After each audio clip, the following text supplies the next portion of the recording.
ज्येष्ठ महिन्यात येणारी पौर्णिमा हा दिवस वटपौर्णिमा म्हणून साजरा केला जातो। शुक्रवारी राज्यभर वटपौर्णिमा मोठ्या उत्साहात साजरी करण्यात आली। आपल्या पतीला उत्तम आरोग्य व दीर्घायुष्य लाभो यासाठी महिलांनी वडाच्या झाडाची पूजा केली। तसेच महिलांनी वाण एकमेकींना आदान प्रदान केले। पनवेल येथे साईनगरमध्ये देखील महिलांनी वटपौर्णिमा मोठ्या उत्साहात साजरी केली। यावेळी शेका पक्षाच्या साईनगर विभाग महिला अध्यक्षा नीलम दत्तात्रय कडू यांनी देखील वडाची पूजा करत सर्व महिलांना वटपौर्णिमेच्या शुभेच्छा दिल्या।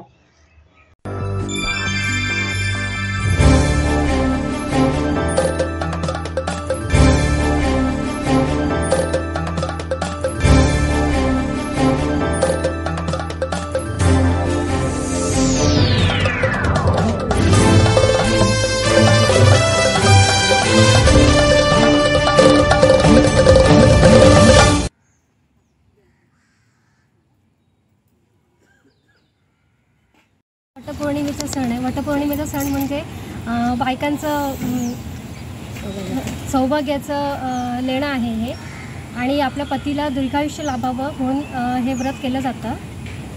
तसंच याला एक सायंटिफिक रिझन पण आहे, कारण बायका कशा म्हणजे सुरुवातीला जुन्या काळामध्ये बायका या फक्त घरीच असायच्या आणि त्यांना एक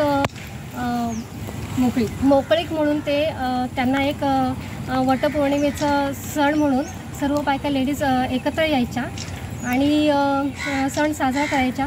तसेच एकमेकांचे आचार विचार देवाणघेवाण व्हायची आणि त्यामुळे त्यांना ते एक प्रसन्नतेचं वातावरण असं त्यांचं त्यावेळेला व्हायचं। आणि आता सर्व लेडीज ह्या कामानिमित्त बाहेर जातात, त्यामुळे त्यांना जे जवळजवळ शेजारी आहेत त्यांना त्यांची साधी ओळख पण राहत नाही आहे, पण ह्या निमित्ताने ते सगळे एकत्र येतात आणि एकमेकांची ओळख होते।